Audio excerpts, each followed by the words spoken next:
I'm Doug Massey, and in this video, I'm going to show you exactly how to make a highly effective remote final expense sales presentation. And we're going to address, before we even get into that, the first thing we're going to touch on is the most common mistakes that I see agents making on like a daily basis. Like, it's so important not to do these certain things. So we're going to touch on that first, and then we're going to go over each aspect of the presentation from the opening statement to closing the sale, step by step by step, everything in between and after. And let's start off by, please give this video a thumbs up, and we recommend that you subscribe if you're a new viewer. We're putting out new insurance sales content and final expense sales training videos just like this, like every week. Stick around to the end of the video, and I'm going to show you how to get a copy of both the objections cheat sheet and the generic presentation script that we offer the public. It's better than nothing.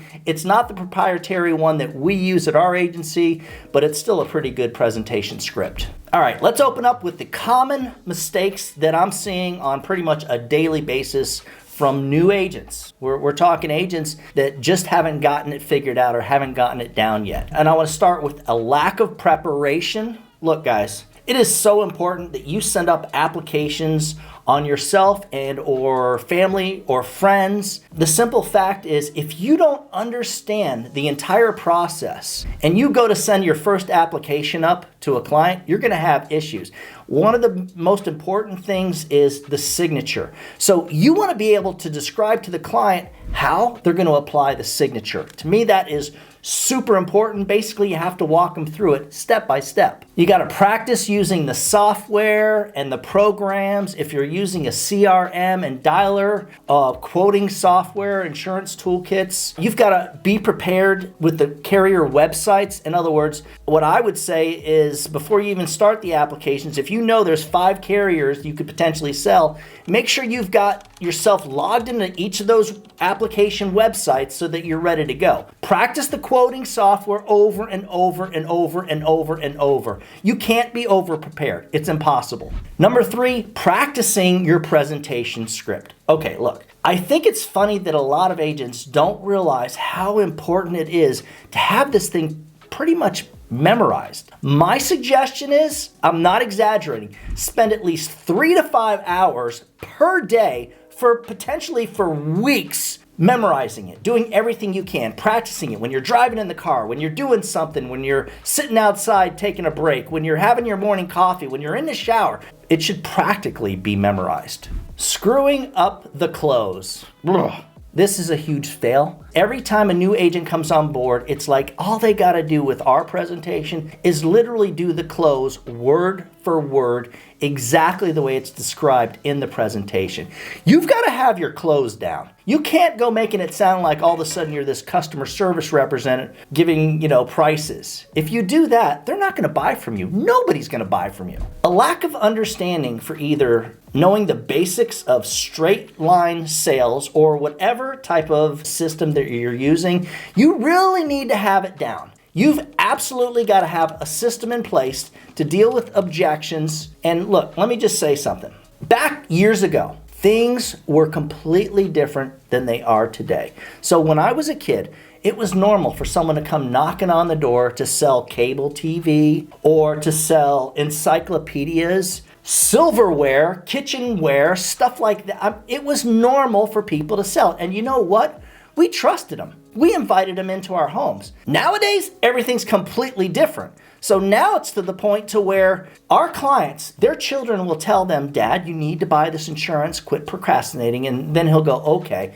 And so what he'll do is he'll make, maybe like with our system, he'll fill out the lead form and then he'll hit the call now button. He'll even tell the agent, yeah, my daughter's all over me. I got to do this. And then 40 minutes later, he's going to say, well, I got to talk to my daughter first. He'll literally use his family as an excuse not to buy the insurance.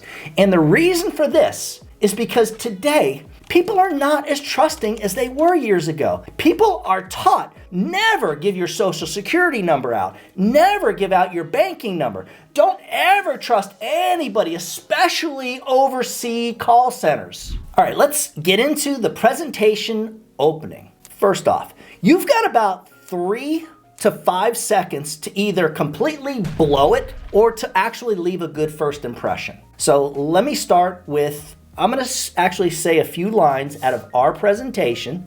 I'm not going to share too much with you guys. Understand, our presentation is proprietary. I can't give it out to the public. Our competitors would love to have this thing. It's something we've developed over years and years of sales. So let me jump on that.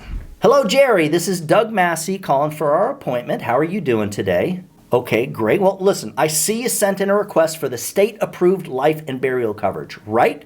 Awesome. Well, today I'm going to share with you some information about myself, how these state-approved plans work, and how you can apply and qualify for them. I'm not going to say any more, guys, so that's enough. You get the idea. I have energy. I sound enthusiastic. I actually sound kind of professional. You have to do this. You're opening, you can't fumble and bumble into a sale, especially that first few seconds. When they pick up the phone, you can't go, hold on. Hey, Jerry, this is, hi. No, you can't, it's gotta be, boom, right to it. Again, 3 seconds to make that first impression. After you've introduced yourself, let them know what your objective is today, and it's very important that you get them to admit that they have a need for the insurance and who the beneficiary is. And so what I want to do is ask them something like, has something happened recently that has you thinking about life insurance? The way I look at it is you need to sound like somebody that you would want to buy from. That's the key. The presentation, it's got to flow from one part to the next in a way that comes off as being conversational. You cannot sound like you're reading from a script. That is not going to help you at all. And you can't sound like you're rushing to get them the price, because a lot of times agents pick up a script, and one of the things they do is they'll look at the script and they'll go, I'm going to remove this and I'm going to remove this, because in their mind, they think the script is too long. A good example is we used to use a 20-page presentation script. You didn't get to the price until you were about 45 minutes into the presentation. So we cut that down to about 10 pages. Now the agents are getting to the price right around 25, 30 minutes into it. But what I hear, meanwhile, is some agents still feel like maybe they're just new at sales, they don't understand the value that they're trying to build, and it actually sounds like they're rushing through the presentation. Huge fail. Go over the differences between whole life insurance and term life insurance and let them know that your objective is to find something that they can absolutely afford. And honestly, guys, this is done during the product presentation part of the script, where you maybe go over riders and how the coverage works and even maybe information on the company, the carrier. Let's talk about building rapport. This is huge. It really is. Any chance you've got to build rapport, you need to jump on it. And if you're having a hard time getting them to speak, keep pushing. Share a funeral story with them. Do your best to get them to share the same with you. You need to get this conversation going to build the rapport. I mean, when it comes down to it, I'll flat out ask them, when was the last time you went to a funeral? Something like that. And of course, you got to get into the medical questions, right? You're working your way into that, and you've got to find out if they actually have a checking account for their monthly payment, the money's going to draft out of, or if they use like a debit card or a direct express card.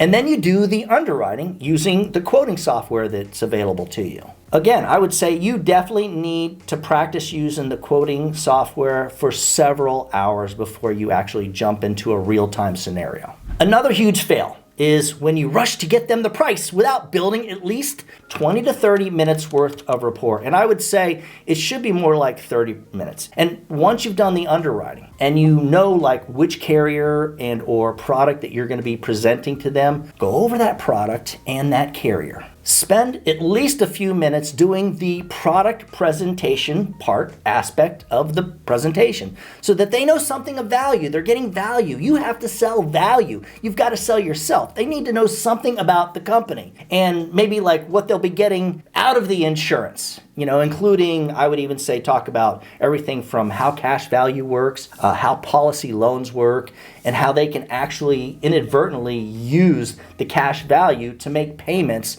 when hard times occur. And of course, you've got to have a solid close. I mean, rock solid. I mentioned it at the beginning, I'm mentioning it again. Huge fail when agents don't have an actual close. Here's how I see it. What happens is you get nervous, you're kind of new maybe, you're going to do this closing paragraph, these closing phrases, and the next thing you know, you're trying to use your own words. And now, instead of it sounding like a close, like you're giving them these 3 options and they need to pick one, it sounds like maybe you're a customer service representative, just giving them options for later. That's not how this works. Always be closing. What's the statement? Coffee is for closers. It's for real. If you're not closing, you're not selling, you're not helping people, you're not doing your job. We know they're gonna say they gotta think about it. We know they're gonna say, I gotta talk to my kids first.